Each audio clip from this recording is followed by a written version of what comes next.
নমস্কার সকল গল্পপ্রেমী ও সাহিত্যপ্রেমী শ্রোতা বন্ধুদের আমার অনেক স্বাগত। আমার আজকের নিবেদন বিভূতিভূষণ বন্দ্যোপাধ্যায়ের একটি ছোট গল্প কুয়াশার রং। শুরু করছি কুয়াশার রং। ভয়ানক বর্ষা কদিন সমানভাবে চলিয়াছে, বিরাম বিশ্রাম নাই। প্রতুল মেষের বাসায় নিজের সিটটিতে বসিয়া বসিয়া বিরক্ত হইয়া উঠিয়াছে। কোথায় বা বাহির হইবে, যাইবার উপায় নাই কোনো দিকে। ছাদ চুইয়া ঘরে জল পড়িতেছে। সকাল হইতে বিছানাটা একবার এদিকে একবার ওদিকে সরাইয়া বা কতক্ষণ পারা যায়। সন্ধ্যার সময় আরও জোরে বর্ষা নামিল। চারিদিক ধোঁয়াকার হইয়া উঠিল। বৃষ্টির জলের কুয়াশার ফাঁকে ফাঁকে গ্যাসের আলোগুলো রাস্তার ধারে ঝাপসা দেখাইতেছে। প্রতুল একটা বিড়ি ধরাইল। সকাল হইতে এক বান্ডিল বিড়ি উঠিয়া গিয়াছে। বসিয়া বসিয়া বিড়ি খাওয়া ছাড়া সময় কাটাইবার উপায় কই? সিগারেট কিনিবার পয়সা নাই। এই সময়টা সিগারেট খাইয়া কাটাইতে হইলে 2 বাক্স ক্যাভেন্ডার নেবিকাট সিগারেট লাগিত। প্রতুলের হঠাৎ মনে পড়িল, এবেলা এখনো চা খাওয়া হয় নাই। মেষের চাকরকে ডাকিবার উদ্যোগ করিতেছে। এমন সময় দুয়ারে কে ঘা দিল। হয়তো হরিশ চাকরের মনে পড়িয়াছে তাহার ঘরে চা দেওয়া হয় নাই। দুয়ার খুলিয়া প্রতুল অবাক হইয়া চাহিয়া রইল। এই যে প্রতুলদা, ভালো আছেন? নমস্কার, এলাম আপনার এখানেই। একটি 30-32 বছরের লোক, গায়ে ময়লা পাঞ্জাবি, পায়ে রবারের জুতা, হাতে একটা ছোট টিনের সুটকেস, সঙ্গে একটি বছর 9-10-এর ছোট ছেলে লইয়া ঘরে ঢুকিল। ছাতি হইতে জল গড়াইয়া পড়িতেছে। ভিজা জুতায় ঘরের দুয়ারের সামনের মেঝেটাতে জলের দাগ পড়িল। খোলা দরজা দিয়া ইতিমধ্যে বৃষ্টির ঝাপটা আসিয়া ঘরে ঢুকিল। আয় রে খোকা, যা গিয়ে বসকে যা, তোর জ্যাঠামশাই প্রণাম কর। দাঁড়া, পাটা মুছে দি গামছা দিয়ে, যা। প্রতুল তখনও ঠিক করিতে পারে নাই লোকটা কে। এমন দুর্যোগের দিনে তার আশ্রয় গ্রহণ করিতে আসিয়াছে। দেশের লোক, গ্রামের লোক তো নয়। কোথায় ইয়াকে সে দেখিয়াছে? হঠাৎ তাহার মনে পড়িয়া গেল এ সেই শশধর, নাথপুরের শশধর গাঙ্গুলি। এত বড় হইয়া উঠিয়াছে সেই 18-19 বছরের ছোকরা, আর বাল্যের সেই চমৎকার চেহারা এত খারাপ হইয়া উঠিল কিভাবে? চিনতে পেরেছেন প্রতুলদা? হ্যাঁ, এসো বসো। ওহ, কতকাল পরে দেখা। তা তুমি জানলে কি করে এখানে আমি আছি? ভালো আছো বেশ? এটি কে, ছেলে? বেশ বেশ। শশধর রাঙা দাঁত বাহির করিয়া এক গাল হাসিয়া বলল, তা হবে না? সে আজ কত বছরের কথা বলুন তো। আজ 12, 13 কি 14 বছরের কথা হয়ে গেল যে। আপনার ঠিকানা নিল জীবন ভট্টাচার্যের কাছ থেকে। জীবন ভট্টাচার্যকে মনে পড়ছে না? এই যে, সেই যে জীবনদা, আমাদের লাইব্রেরির সেক্রেটারি ছিল। কিন্তু জীবনবাবুই বা আমার ঠিকানা জানলেন কি করে? তাঁর সঙ্গেও তো 12-13 বছর দেখা নেই। যতদিন নাথপুর ছেড়েছে ততদিন তার সঙ্গেও। জীবনদার শালার এক বন্ধু, আপনারও বন্ধু, রাধিকা বাবু। চিনতে পেরেছেন এবার? সেখানে জীবনদা শুনেছে। আপনি তো আমাদের খবর রাখেন না, আমরা আপনার রাখি।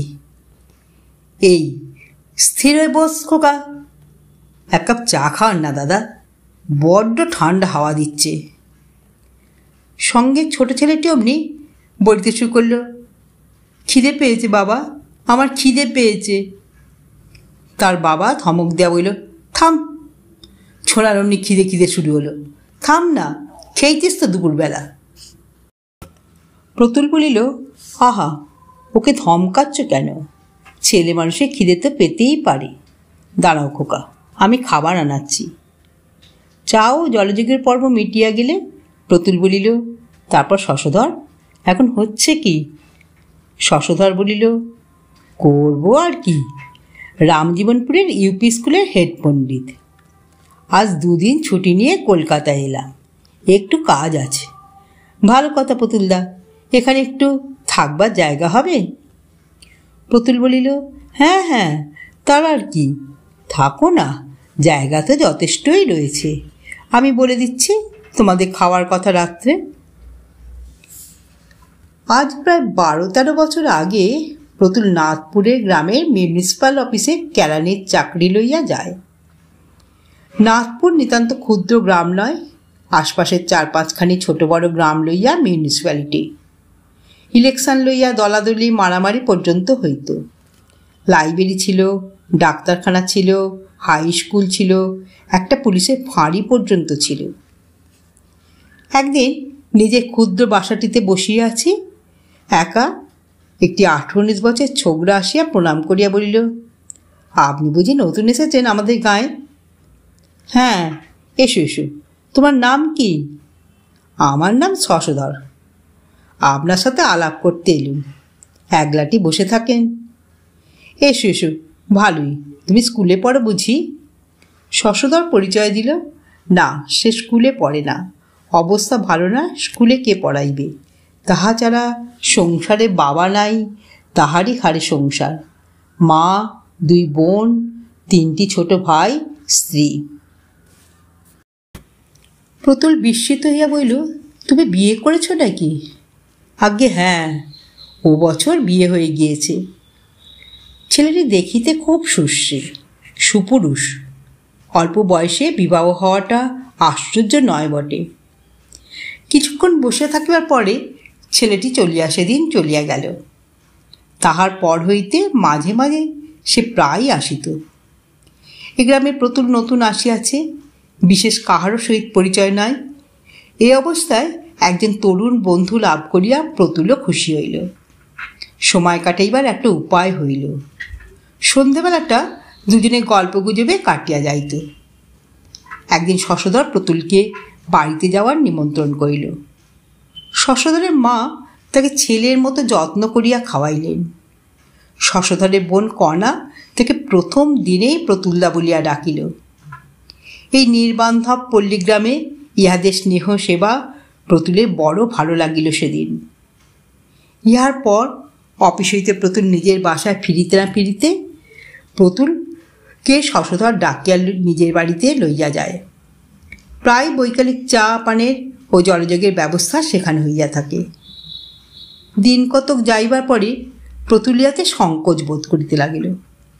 শশধরদের সাংসারিক অবস্থা বিশেষ সচ্ছল নয়। রোজ রোজ তাহার জলযোগের জন্য উহাদের খরচ করাইতে প্রতুলের মন সায় দিল না। সে যাওয়া বন্ধ করিল। অবশ্য মুখে সোজাসুজি কোনো কিছু বলিতে পারা সম্ভব ছিল না, তবে যাইবার ইচ্ছা না থাকিলে ওজোর আপত্তির অভাব হয় না। একদিন শশধর আসিয়া বলিল, আজ যেতেই হবে প্রতুলদা, কণা বলেছে তোমাকে নিয়ে না গেলে সে ভয়ানক রাগ করবে আমার উপর। প্রতুল আশ্চর্য হইয়া বলিল, কণা? হ্যাঁ হ্যাঁ, কণা, আমার ছোট বোন, ভুলে গেলেন নাকি? চলুন আজ। প্রতুলের মনে বিস্ময় এবং আনন্দ দুই হইল। কণার বয়স 15-16, রং ফর্সা, বেশ সুশ্রী মেয়ে, কথাবার্তা বলে চমৎকার, পাড়াগাঁয়ের তুলনায় লেখাপড়াও জানে ভালো। তাহার সম্বন্ধে কণা আগ্রহ দেখাইয়াছে, কথাটা শুনিতে খুব ভালো। কণা সেদিন প্রতুলের কাছে কাছেই রইল। কয়েকদিন না দেখাশোনার পরে দুজনেরই দুজনকে যেন বেশি করিয়া ভালো লাগিতেছে। ফিরিবার সময় প্রতুলের মনে হইল কণাকে আজ যেন তার অত্যন্ত আপনজন বলিয়া মনে হইতেছে। কেন? নির্জন বাসায় ফিরিয়া কথাটা সে ভাবিল। কণা মেয়েটি ভালো, সত্যি বুদ্ধিমতী, সেবাপরায়ণা, তাহাদেরই পাল্টি ঘর। আহা, এই জন্যই কি শশধরের এ তাগাদা, তাকে ঘন ঘন ফাড়ি লইয়া যাইবার জন্য? কথাটা মনে হইবার সঙ্গে সঙ্গে এ চিন্তাও তার মনে না আসিয়া পারিল না, তাই কণার অত গায়ে পড়িয়া আলাপ করার ঝোঁক তার সঙ্গে। প্রতুল আবার শশধরদের বাড়ি যাওয়া বন্ধ করিল। শশধর আসিয়া পিড়াপিড়ি আরম্ভ করিতে আদৌ বিলম্ব করিল না। এবার কিন্তু প্রতুল অত সহজে ভুলিল না। তার মনে দ্বন্দ্ব লাগিয়াছে, কণা তাহাকে সত্যিই ভালোবাসে, না তাহাকে বিবাহের ফাঁদে ফেলিবার জন্য ইহা তার একটি ছলনা মাত্র। কণার মা কি জন্য তাহাকে অত আদর করিয়া থাকেন, বা শশধর তাহাকে বাড়ি লইয়া যাইতে অত আগ্রহ দেখায়, ইহার কারণ প্রতুলের কাছে ক্রমশ স্পষ্ট হইয়া উঠিল। গরিবের মেয়ে, বিবাহ দেবার সঙ্গতি নাই উপযুক্ত পাত্রে, সেই হিসেবে প্রতুল পাত্র ভালোই। 30 টাকা মাইনা পায় অফিসে, বয়স কম, দেখিতে শুনিতেও এ পর্যন্ত তো প্রতুলকে কেউ খারাপ বলে নাই। ইহাদের সকল স্নেহ ভালোবাসা বা আগ্রহের মধ্যে একটি গূঢ় স্বার্থসিদ্ধির সন্ধান জানিয়া প্রতুলের মন ইহাদের প্রতি নিতান্ত বিরূপ হইয়া উঠিল। মাস 2 কাটিয়া গিয়াছে। ভাদ্র মাস, 7-8 দিন বেশ ঝলমলে শরতের রৌদ্র। খালের দ্বারে কাশফুল ফুটিয়াছে, জল কাদা শুকাইয়া আসিতেছে। পুজোর ছুটি আর বেশি দেরি নাই। প্রতুল বসিয়া বসিয়া সেই কথা ভাবিতেছিল। মিউনিসিপ্যাল অফিসে 12 দিন ছুটি। এই সময় একদিন কাহার মুখে প্রতুল শুনিল শশধরের বাড়িতে বড় বিপদ। শশধরের মা মৃত্যুশয্যায়। শুনিয়া সে ব্যস্ত হইয়া উঠিল। শশধর এদিকে অনেক দিন আসে নাই তা নয়, প্রতুল উহাদের বাড়ি না গেলেও সে এখানে প্রায় আসিয়া বসিয়া থাকে, চা খায়, গল্পগুজব করে। কই মায়ের এমন অসুখের কথা তো শশধর বলে নাই।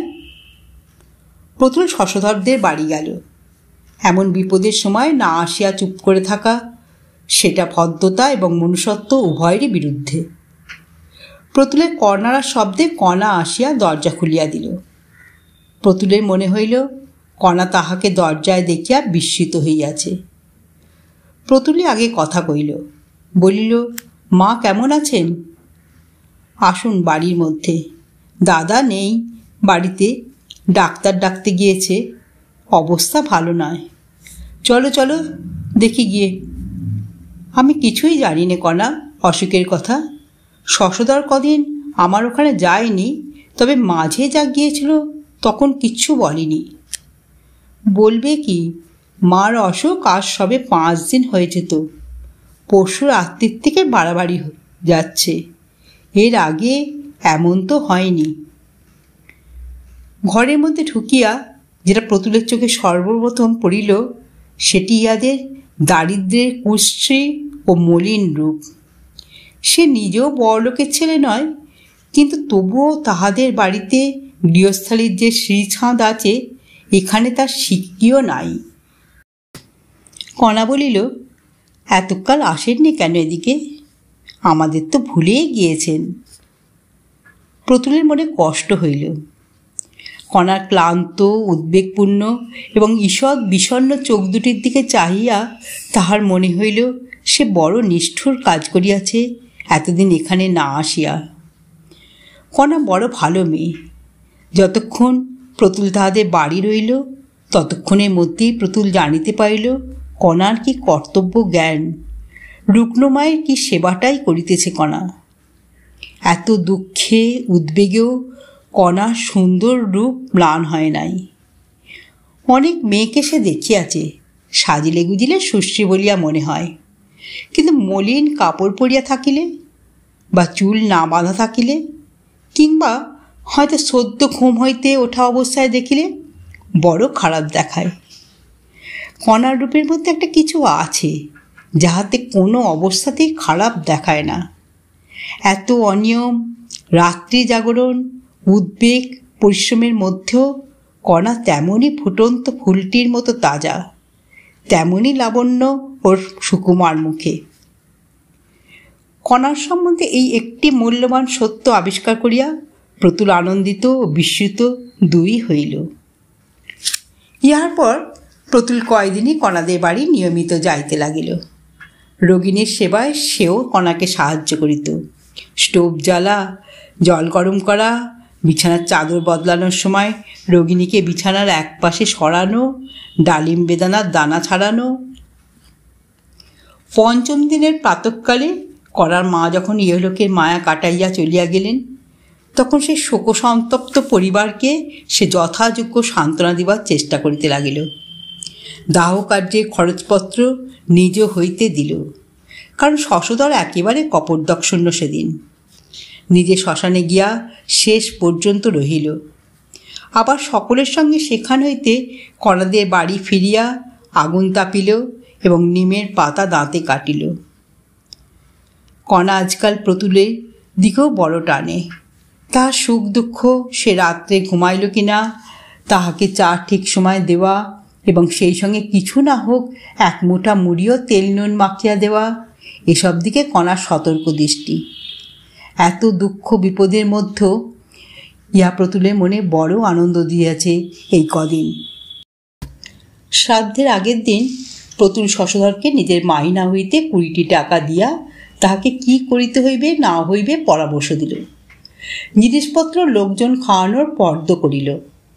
সামান্য তিলকাঞ্চন শ্রাদ্ধ হইবে। শ্রাদ্ধের দিন 12টি ব্রাহ্মণ এবং নিয়মভঙ্গের দিন জনা 15 জ্ঞাতি কুটুম্ব খাইবে। এসব কথা কণাদের বাড়ি বসিয়াই হইতেছিল। পরামর্শান্তে প্রতুলকে বসাইয়া রাখিয়া শশধর কোথায় বাইর হইয়া গেল। প্রতুলের বসিয়া থাকিবার কারণ, সে এখনো বৈকালিক চা পান করে নাই। না খাইয়া গেলে কণা চটিয়া যাইবে। কণা চা লইয়া ঘরে ঢুকিল।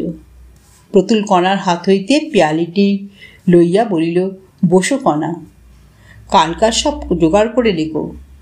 ফর্দ দিয়াছেন নবীন ভট্টাচার্যি, সন্ধ্যার পর একবার দেখে নিও সেখানা। শশধর কেনাকাটা করতে গিয়েছে, কিছু যদি বাদ পড়ে আনিয়ে নিও। আপনি টাকা দিলেন? আমি?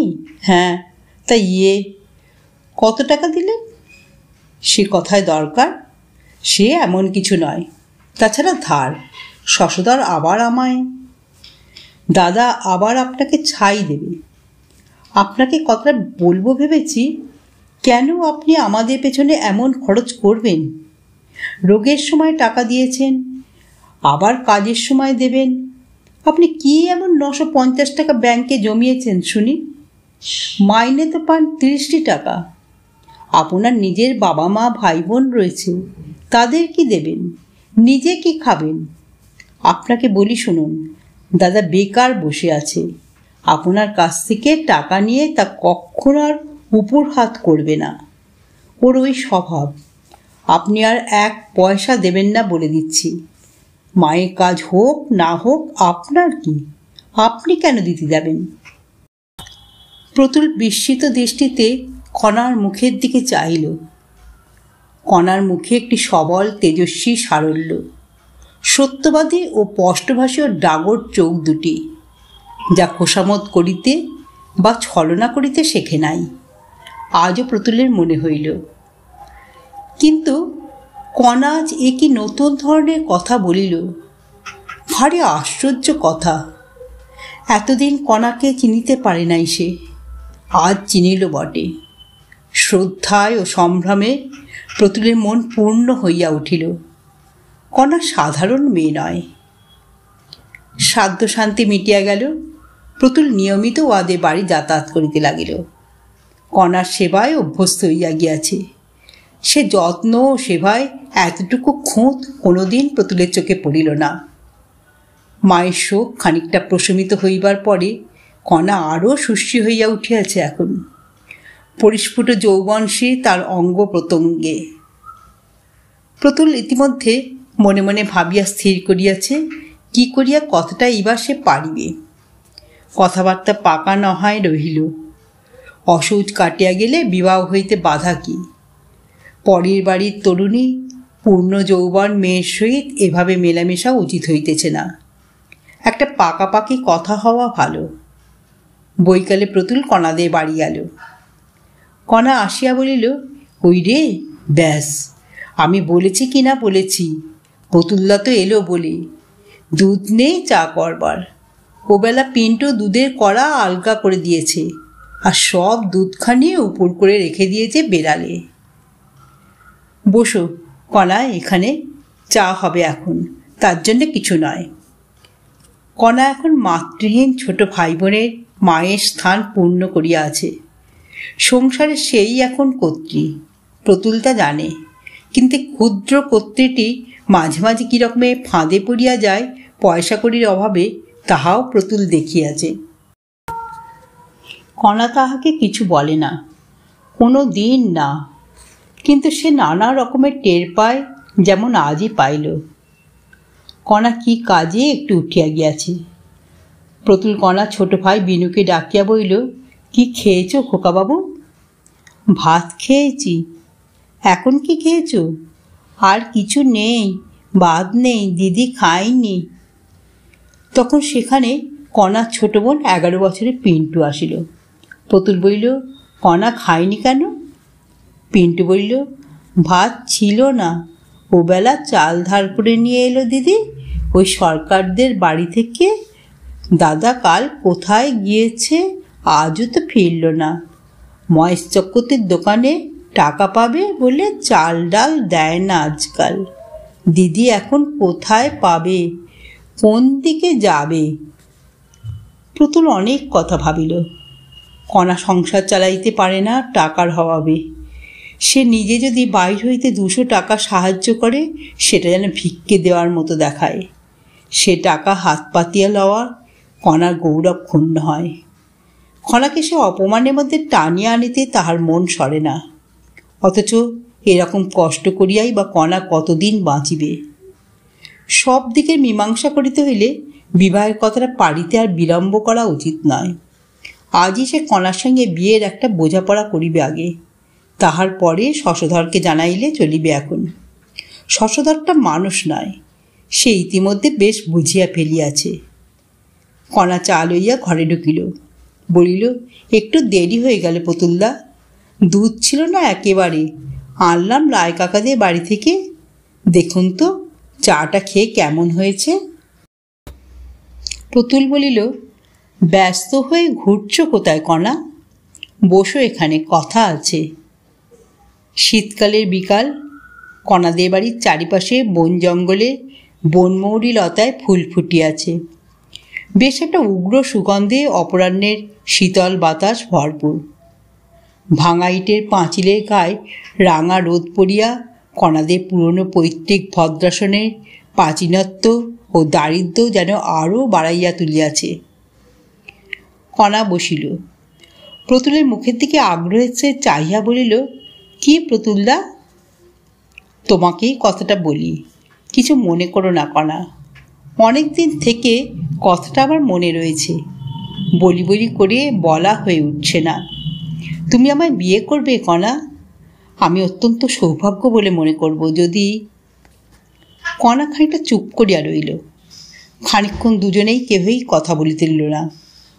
তারপর কণা ধীরে ধীরে অনেকটা চাপা সুরে বইল, সে হয় না প্রতুলদা। প্রতুল বিস্মিত হল। কণার এই উত্তর সম্পূর্ণ অপ্রত্যাশিত তাহার কাছে। বলিল, হয় না কণা? কণা মাটির দিকে চোখ রাখিয়া পূর্ববৎ নিম্ন সুরে বলিল, হয় না প্রতুলদা, কারণ আছে অবশ্যই, কিন্তু সে কথা বলবো না। বিয়ে হতে পারে না। কেন? কণা কি অন্য কোনো যুবককে ভালোবাসে? কই, আর কোনো যুবককে তো প্রতুল কোনো দিন উহাদের বাড়িতে যাওয়া আসা করিতে দেখে নাই। ব্যাপার কি? কারণটা জানতে পারলে বড় ভালো হতো কণা। খুব বেশি বাধা কিছু আছে কি? হ্যাঁ। কারণটা বলবে? আপনি কিছুই জানেন না? দাদা কিছু বলেনি আপনাকে? প্রতুল আরও বিস্মিত হইল। কি জানিবে সে? শশধরী বা তাহাকে কি বলিবে? অত্যন্ত আগ্রহ ও কৌতূহলের সঙ্গে সে বলিল, না কণা, তুমি কি বলছো আমি কিছুই বুঝতে পারছি না। শশধর কি বলবে আমায়? আমি বিধবা। তুমি? হ্যাঁ, 8 বছর বয়সে আমার বিয়ে হয়। 13 বছর বয়সে এই 5 বছর হলো। প্রতুলের মাথা বন বন করিয়া ঘুরিতে লাগিল, যেন সর্বশরীর যেন ঝিমঝিম করিতেছে। কণা বিধবা? কণার বিবাহ হইয়াছিল 8 বছর বয়সে। অদৃষ্টে কি দারুণ পরিহাস! আর সে কত আকাশকুসুম না রচনা করিয়াছে মনে মনে এই কণাকে লইয়া। ইহাদের প্রতি মনে মনে কত অবিচার করিয়াছে, তাহাকে জামাই করিবার উদ্দেশ্য প্রতি আরোপ করিয়া।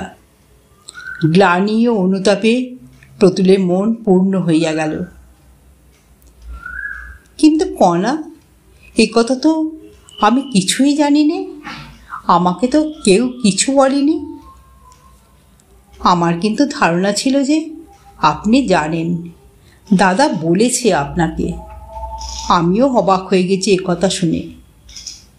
একটা কথা বলবো, বিধবার পুনর্বিবাহ তো হচ্ছে সমাজে। প্রতুলদা, ওসব কথা থাক। যা হয় না যেখানে সেখানে সে কথা তোলা মিথ্যে। না, আমার কথার উত্তর দাও কণা। আমি অমন ধরনের কথা শুনবো না তোমার মুখে। তোমায় সুখী করার দিকে আমার লক্ষ্য। সেজন্য সংস্কার এবং সমাজ আমি অনায়াসেই ঠেলব। কণার চোখ দিয়া জল গড়াইয়া পড়িল। সে মুখ নিচু করিয়া আঁচলের প্রান্ত দিয়া চোখ মুছিয়া বলিল, আপনার পায়ে পড়ি প্রতুলদা। প্রতুল আর কিছু বলিল না। পরদিন অফিসে আসিয়া সে চাকরিতে ইস্তফা দিয়া দিল 1 মাসের নোটিশে।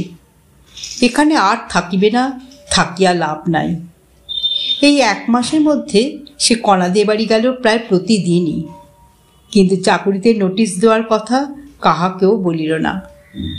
বিবাহ সম্বন্ধে কণার সাথে আর কোনো কথা সে বলে নাই, যদিও কণা আগের মতোই তাহার কাছে নিঃসংকোচে আছে, বসে, কথাবার্তা কয়। যাইবার পূর্বে সে কণাদের বাড়ি গেল। অন্যান্য কথাবার্তার পর সে বলিল, কণা, আমি এখান থেকে চলে যাচ্ছি কাল। কণা আশ্চর্য হইয়া প্রতুলের মুখের দিকে চাহিয়া রইল। চলে যাবেন? কেন? চাকরি ছেড়ে দিচ্ছি। সে কি কথা? কথা ঠিকই, তাই কাল যাচ্ছি। সত্যি? সত্যি। মিথ্যে বলে লাভ কি? সে কথা তো একদিনও বলেননি। না, বলিনি, বলেই বা লাভ কি? যেতেই যখন হবে। কেন? এখানে আপনার অসুবিধে কী হচ্ছিল? ভালো চাকরি পেয়েছেন বুঝি? কোথাও কোথাও না। কণা চুপ করিয়া রইল। প্রতুলও তাই। খানিক পরে কণা বলিল, যাবেন তা জানতুম। বিদেশি লোক আপনি, আপনাকে তো ধরে রাখা যাবে না। আমাদের কথা আপনি শুনবেনই বা কেন? অনেক জ্বালাতন করেছি, কিছু মনে করো না কণা। কণা চুপ করিয়া রইল। এই পর্যন্ত সেদিন কণার সঙ্গে কথাবার্তা। পরদিন আর একবার কণাদের বাড়ি যাইবার কথা ভাবিয়াও প্রতুলের যাওয়া ঘটিল না। দুপুরের ট্রেনে প্রতুল চলিয়া আসিল।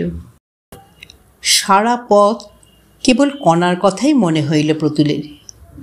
সেই অভাব অনটনের সংসারে চিরকাল কাটাইতে হইবে তাহাকে। গরিবের ঘরের অল্প বয়সী বিধবা মেয়ে, দাদার সংসার ছাড়া আর উপায় নাই। কণার জীবন অন্ধকার, কোনো আলো নাই কোনো দিক হইতে। প্রতুলের বুকের মধ্যে কোথায় যেন টন টন করিতেছে। কণাকে কাহার কাছে রাখিয়া যাইতেছে সে। পরক্ষণেই ভাবিল, কি মুশকিল!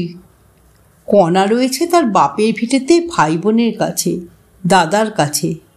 আমার সঙ্গে তার কি? মাস 5-6 পরে সেই ফাল্গুন মাসে মায়ের পীড়াপিড়িতে তাহাকে বিবাহ করিতে হইল। প্রতুলের শ্বশুরের 2-3টে ছোট বড় কলিয়ারি ছিল, কিন্তু কলিয়ারিগুলির অবস্থা ছিল খারাপ।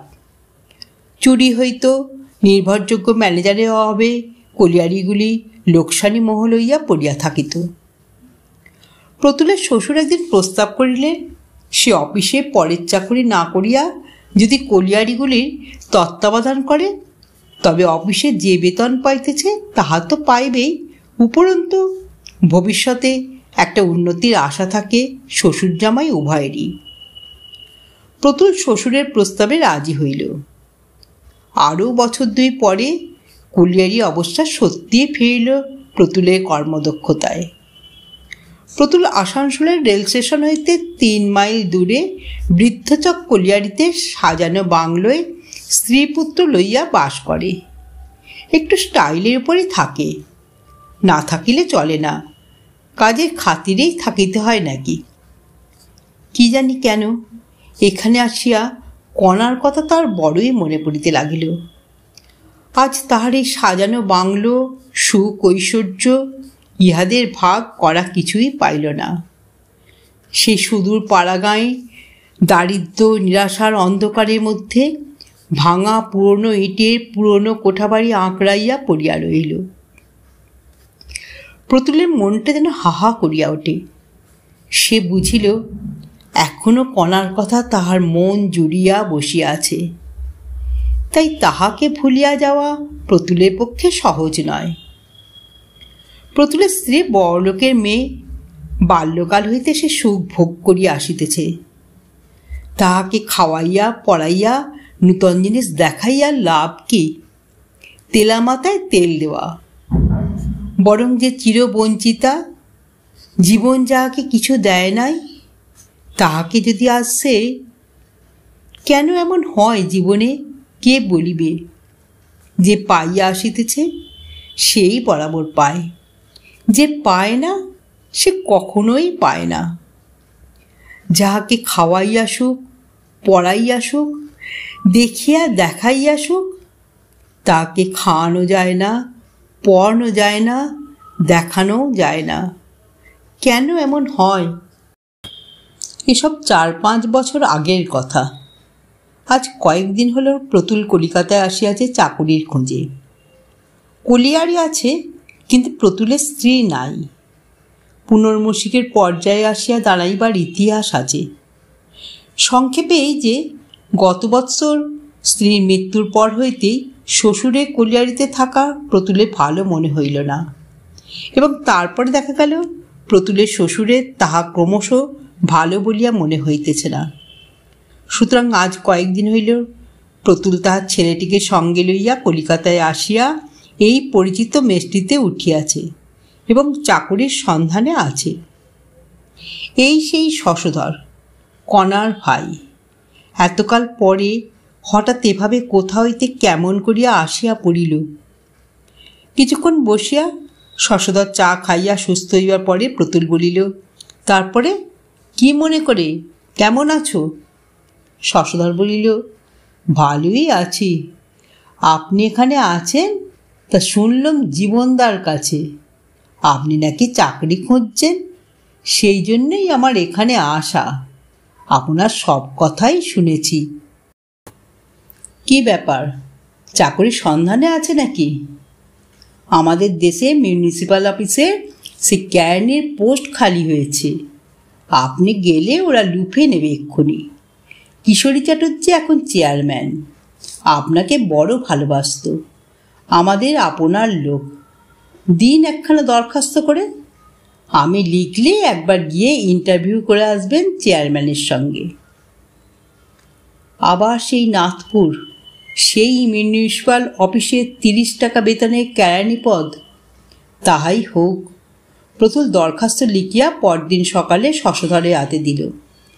চাকরি না করিলে চলিবে না। ছোট ছেলেটি লইয়া 30 টাকায় তার খুব চলিয়া যাইবে। তাহার বাবা মা জীবিত বটে, কিন্তু ছেলের রোজগারের উপর তাহাদের নির্ভর করিতে হয় না। দিন 15 পরে শশধর লিখিল, চাকুরির সব ঠিক, একবার আসিয়া চেয়ারম্যানের সঙ্গে দেখা করা দরকার। প্রতুল ছেলেকে লইয়া নাগপুরে গেল। 10 বৎসর আসে নাই এদিকে, অথচ যেন মনে হইতেছে কাল এই গ্রাম ছাড়িয়া গিয়াছে। কণার কথা সে শশধরকে জিজ্ঞাসা করিতে পারে নাই। কোথায় যেন বাঁধিয়াছিল, বহু চেষ্টা করিয়াও পারে নাই। আজ স্টেশনে নামিতেই কণার কথা প্রথমেই মনে পড়িল। কণা যেখানে থাকে সেখানেই সে থাকিবে জীবনের বাকি কয়টা দিন। বেলা প্রায় 1টা। শশধর স্টেশনে ছিল। বলিল, প্রতুলদা, আপনার সেই পুরনো বাসাখানা ভাড়া করে রেখেছি, কোনো অসুবিধা হবে না। আর কণা বলে দিয়েছে আজ ওখানে খাবেন, চাকুরি হয়ে যাবে এখন, সব বলা আছে। প্রতুল বলিল, এবেলা খাবো না, খোকাকে বরং নিয়ে যাও কণার কাছে, আমি অফিসের পরে যাব। আমরা দুজনেই সকালে খেয়ে গাড়িতে চলেছি।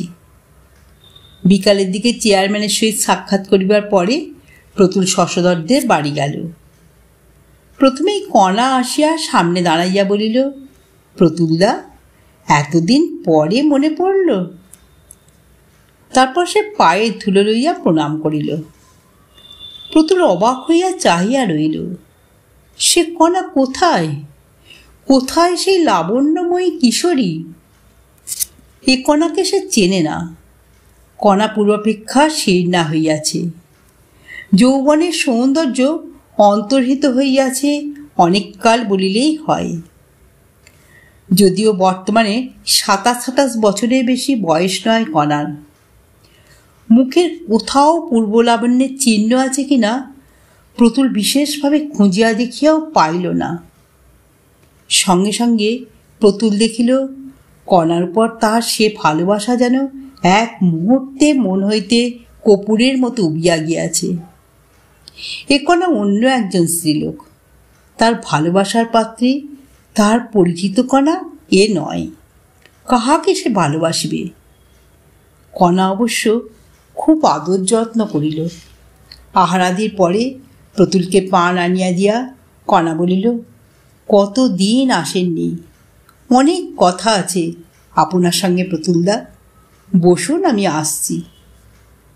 প্রতুল ভাবিতেছিল, ভাগ্যে কণার সঙ্গে তার বিবাহের সুবিধা বা যোগাযোগ হয় নাই, কি বাঁচিয়াই গিয়াছে সে, ভগবান বাঁচাইয়া দিয়াছেন। উহ! 2-4টি মামুলি কথা বলিয়া প্রতুল ছেলের হাত ধরিয়া উহাদের বাড়ি হইতে বাইর হইয়া হাঁপ ছাড়িয়া যেন বাঁচিল। পরদিন সকালে শশধরকে ডাকিয়া বলিল, না ভাই, ছেলেটার শরীর খারাপ হয়েছে কাল রাত্রেই। তোমাদের যা ম্যালেরিয়ার দেশ, ছেলে নিয়ে এখানে চাকরি পোষাবে না, অন্যত্র চেষ্টা দেখি গে। আপনারা এতক্ষণ শুনছিলেন বিভূতিভূষণ বন্দ্যোপাধ্যায় রচিত কুয়াশার রং। গল্পটি এখানেই সমাপ্ত হলো। যদি শ্রোতা বন্ধুদের আমার পাঠ ভালো লেগে থাকে তাহলে অবশ্যই আমার চ্যানেলটিকে সাবস্ক্রাইব করে পাশে থাকা বেল আইকনকে প্রেস করে অল করে দেবেন। তাহলে যখনই আমি নিত্য নতুন গল্প আপলোড করব আপনারা সঙ্গে সঙ্গে পেয়ে যাবেন। আপনারা সবাই খুব ভালো থাকবেন। নমস্কার।